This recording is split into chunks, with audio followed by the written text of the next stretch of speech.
Hello दोस्तों, नमस्कार।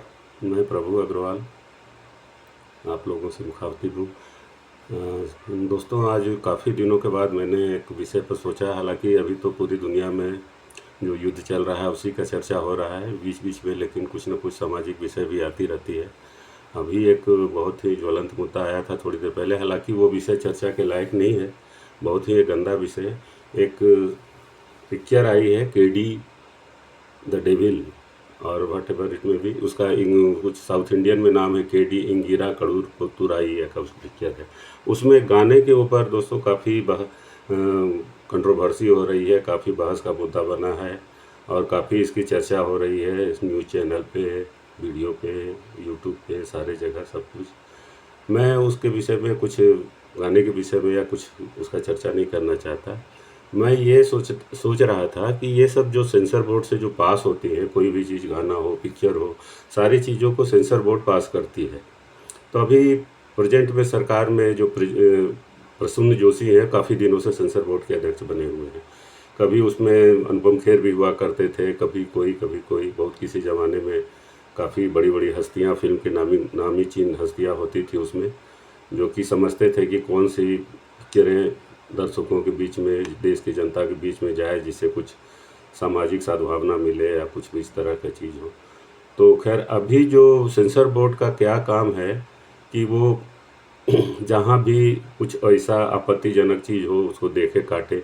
जैसे काफ़ी दिनों पहले अभी एक वो घूमर घूमर गाना था, जिसमें था कि वो रानी जो नाच रही है तो उसमें उनका थोड़ा सा पीठ दिख गया था। इसके चलते करनी सेना ने हंगामा किया था, पिक्चर को सिनेमाघरों में लगने नहीं दिया था, उसे आगजनी हुई थी, काफ़ी हंगामा हुआ था। तो उस समय उस बात को किसी तरह से दबा दिया गया, तो खैर छोटा मुद्दा। आज जब इतनी बड़ी और इतनी मतलब भयानक, जिसको कि कहा जाए कि लगभग वो फिल्म इंडस्ट्री का अंतिम संस्कार कर दिया इन लोगों ने, कि मतलब अब फिल्म इंडस्ट्री में कुछ और बाकी नहीं रह गया। जैसे कि बॉम्बे फिल्म इंडस्ट्री में तो खैर इतना अश्लीलता थी नहीं, किसी ज़माने में मलयालम फिल्मों में देखने में आता था। और आजकल बिहार में तो खैर होता ही है, खैर उसको कोई देखता नहीं है। कोई भी बुद्धिजीवी वर्ग का पिक्चर दर्शक जो है, वो बिहार में जो अश्लील फिल्में बनती हैं उनको मैंने नहीं सुना कभी कोई बुद्धिजीवी वर्ग का लोग, वो जो भोजपुरी के नाम पर जो फुहड़ता परोसते हैं भोजपुरी पिक्चर के नाम पर, वो कोई नहीं देखता।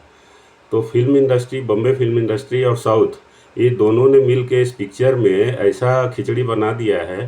वो कहते हैं कि मैंने जो तमिल में गाना बनाया था ओरिजिनल में, उसमें ये चीज़ नहीं था। वो कहते हैं कि जो हिंदी में जिन लोगों ने डब किया उसमें ये चीज़ नहीं था।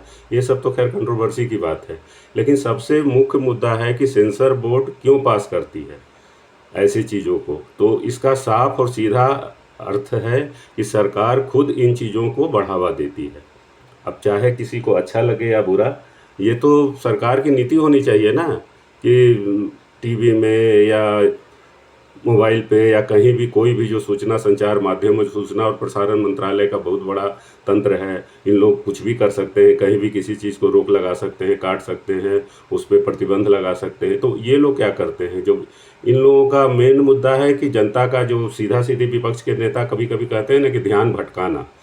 तो इस ज्वलंत जो अभी जो ये मुद्दा है, इसमें सीधा साधा मेरे राय में या मेरा अपना विचार यही है कि इन लोगों ने, सरकार ने जानबूझ के सेंसर बोर्ड को ये खुली छूट दे रखी है कि कोई भी पिक्चर हो, कोई भी गाना हो, किसी तरह से अश्लीलता हो, कोई भी कंट्रोवर्शियल हो, कोई इसमें जातीय दंगा भड़क जाए, किसी का जैसे वो था ना अभी घूसखोर पंडित पिक्चर बना दे, किसी के नाम पर लोगों को आपत्ति हो, किसी के जाति सूचक पे आपत्ति हो, कोई संवाद किसी तरह हो, कुछ भी हो, चुपचाप पास कर दो। क्योंकि पास करने के बाद कंट्रोवर्सी होगा, कंट्रोवर्सी होने के बाद उसकी चर्चाएं होंगी यूट्यूब।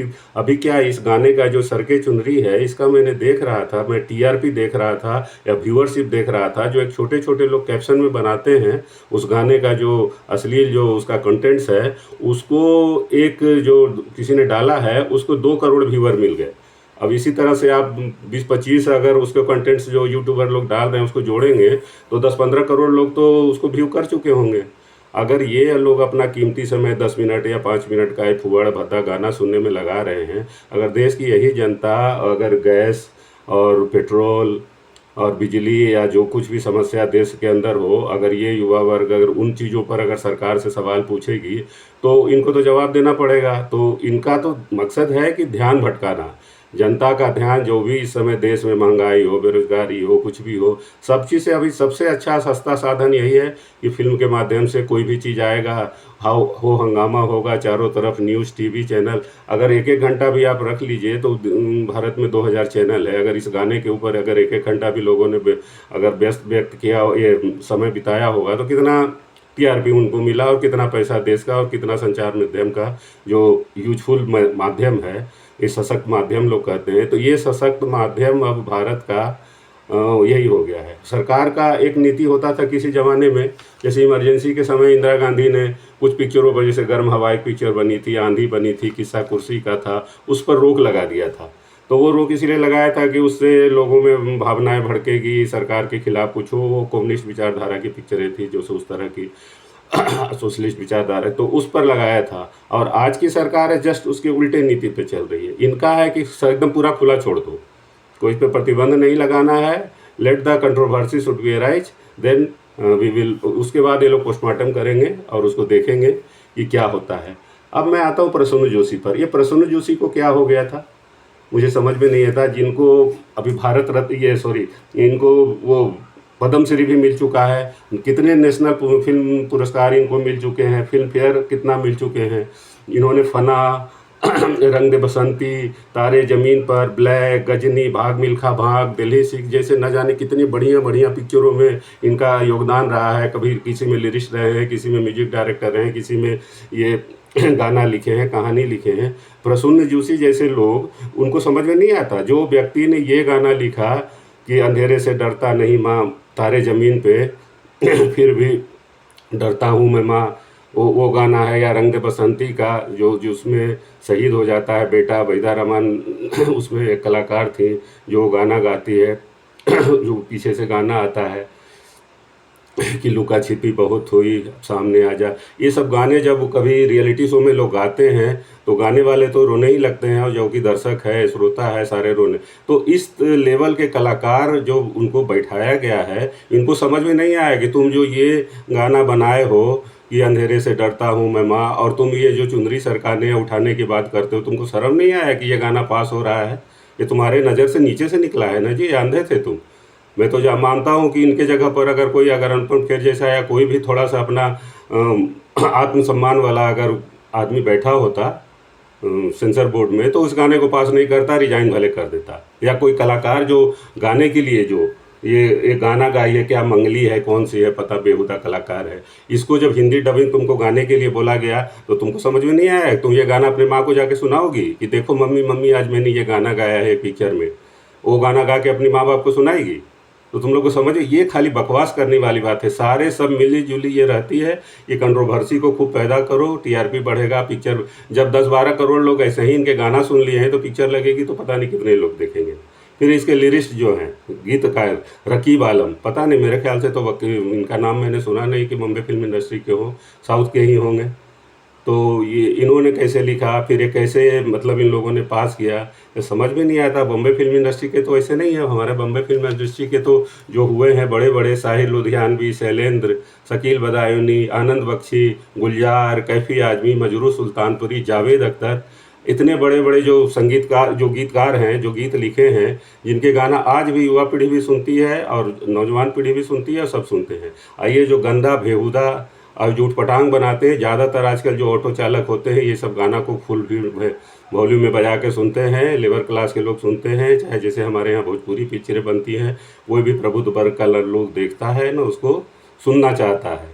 बस ये उन्हीं लोगों को लिए देखते हैं, नहीं तो फिर जो अपना टाइम पास करते हैं।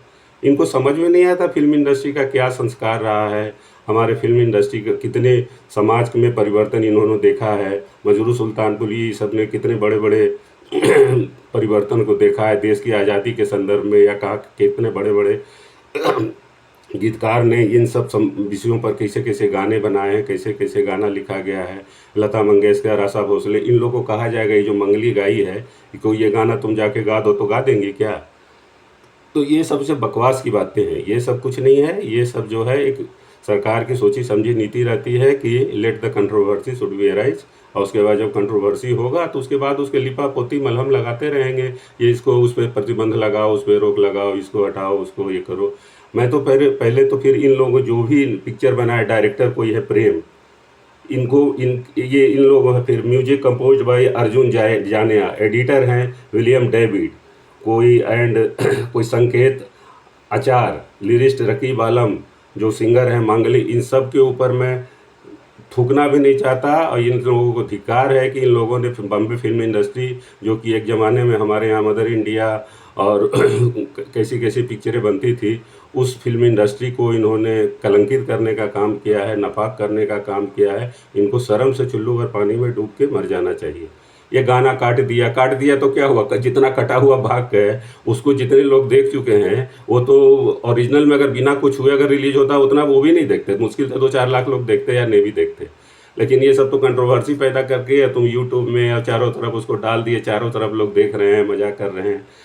और मैं क्या कहूँ, संजय दत्त के बारे में मैं आता हूँ। संजय दत्त ये कौन से बड़े कलाकार हैं, इनको समझ में आता है किसके बेटे हैं? सुनील दत्त और नरगिस के। वो सुनील दत्त जो मदर इंडिया पिक्चर में आग लग गई थी शूटिंग के दौरान, तो उसको बचाने के दरमियान नरगिस का थोड़ा साड़ी जल गया था, जिसको उन्होंने हाथ से, तो उन्होंने उनके बदन को शायद कुछ खुलापन देखा, उसके वजह से नरगिस उनसे बड़ी थी काफ़ी, पिक्चर में भी उनके माँ के रोल कर रही थी, नरगिस से उन्होंने शादी कर लिया। और उनका सुनील दत्त और नरगिस का जोड़ी जो है पूरे फिल्मी दुनिया में, बॉलीवुड इंडस्ट्री में एक आदर्श माना जाता है। उनका संस्कार, नरगिस का, सुनील दत्त का, कहीं से कोई भी मतलब वो राज्यसभा में रही आज तक की सबसे सम्मानित राज्यसभा सांसद थी नरगिस। इतने महान कलाकारों का ये बेटा, जो कि कुछ नहीं था, जिसकी पहली पिक्चर बनी थी, लोग कहता कोई कौन कहाँ से कोई पागल सुनील दत्त ने अपने बेटे को उठाया, क्योंकि ड्रग एडिक्ट था, ये तो भयानक नशा करते थे। और दाऊद इब्राहिम जिनकी पूरी सांठगांठ थी 92 में जो बम्बई में जो दंगा हुआ था, उसमें ये दाऊद इब्राहिम के पिट्ठू हुआ करते थे। इनके घर से काफ़ी हथियार, राइफलें, AK-47 वगैरह पकड़ाया था और कितने साल ये जेल में रहे। जेल से छूटने के बाद काफ़ी दिनों के बाद जब ये गुमनामी में थे, तो PK पिक्चर में आमिर खान ने इनको एक छोटा सा रोल दिया। किस्मत का धनी है, माँ बाप के पुण्य प्रताप से थोड़ा बहुत इनको भी मिल जाता है, तो काफ़ी पिक्चरों में करते हैं, साइड रोलिंग करते हैं। हो सकता है बम्बई फिल्म इंडस्ट्री में आजकल चरित्र कलाकारों की कमी हो गई होगी। काफ़ी बड़े बड़े जो तो पहले थे, कादिर खान थे और बहुत से लोग थे जो कि आजकल नहीं हैं, अमरीश पुरी वगैरह, तो इनको मिल जाता है तो ये अपना भंजा लेते हैं। 68-69 साल के तो होने गए हैं, लेकिन धोती खोलने और चुंदरी सरकाने में सबसे आगे रहते हैं। और इनको लगता है कि हमसे जैसा मतलब कोई है नहीं। पहले तो चोली के पीछे क्या है से मन नहीं भरा, तो अब की इसमें उतर गए। इनके ऊपर भी शर्म आती है, इनके ऊपर भी थूकने का भी इच्छा नहीं करता है। क्या रे संजय दत्त, क्या तुम्हारा मतलब परिवार अपनी से आधी उम्र के लड़कियों से पता नहीं कितनी बार शादी कर चुका, आधी क्या बेटी से नाती नतनी की उम्र के लड़कियों से शादी किया है, क्या क्या किया है पता नहीं। ये दुष्ट आदमी, इसको तो सोचना चाहिए कि हम किस फिल्म इंडस्ट्री के हैं। साउथ में तो बहुत तरह की चीज़ें होते रहती हैं, क्या नहीं होता है, सबको ज़्यादा बोलने की ज़रूरत नहीं है। बहुत तरह का होता है चीज़, मतलब कोई भी सच्चाई से सब परे रहता है, सब काल्पनिक रहता है। अब तो AI का ज़माना आ गया है, तो ये गोली में 100 आदमी भी मर जाता है, कुछ भी होता रहता है। वो सब चीज़ छोड़िए, लेकिन आपको तो अपना सोचना चाहिए कि हम किस फिल्म इंडस्ट्री से बिलोंग करते हैं, हमारा क्या मतलब परिवेश रहा है, हमारा क्या इतिहास रहा है शुरू से आज तक। नूरजहां, नरगिस से लेके बैदा रहमान, माला सिन्हा, वैजंती माला, क्या क्या क्या मतलब फिर बड़े बड़े कलाकार सब हैं, दिलीप कुमार आए हैं। आज के ज़माने में भी आमिर खान को कोई कह दे ये पिक्चर डायरेक्ट करना है या उसका गाना बनाना, वो नहीं करेगा, भले मर जाएगा और नहीं करेगा। लेकिन कुछ बदतमीज लोग हैं फिल्मी दुनिया में जिनको मन नहीं भरता है। जब पिक्चरें फ्लॉप होनी शुरू होती है, जैसे हमारे शाहरुख खान है, पिक्चरें फ्लॉप होने लगती हैं तो नंगा नचा दिया उन्होंने उनको, दीपिका पादुकोणे को, क्या केसरिया केसरिया करके उन्होंने नचा दिया कि ये पिक्चर चल गई हमारी जवान। तो बहुत से ऐसे होते हैं डायरेक्टर जो कि जब फिल्म राज कपूर भी क्या करते थे अपने ज़माने में, जब उनकी ये मेरा नाम जोकर फ्लॉप हुआ तो सत्यम सुंदरम में जब कोई भी हीरोइन तैयार नहीं हुई तो जीनत अमान को ला के उन्होंने उसको नंगा करके दिखा दिया सत्यम सुंदरम के नाम पर। सब लोग पूछते थे कि भाई उस गांव में सारी औरतें पूरी कपड़े पहनती है, तो ये जीनत अमान जिसका मुंह जला हुआ है और लंबी भी बेहिसाब लंबी, उसके सर पर एक भी कपड़ा क्यों नहीं रहता है? सभी औरतें गांव में कपड़ा पहनती हैं और उसका जिसका मुंह जला हुआ तो क्या मुंह के अलावा बाकी सब चीज़ दिखा देना चाहती है। तो ये उनका वो था टेक्निक, उनका पिक्चर बहुत फ्लॉप हुआ था, उनका RK स्टूडियो बिकने के कगार पे आ गया था मेरा नाम जोकर में, तो उन्होंने उसको उस सेक्स सिंबल बना के जीनत अमान का इस्तेमाल किया।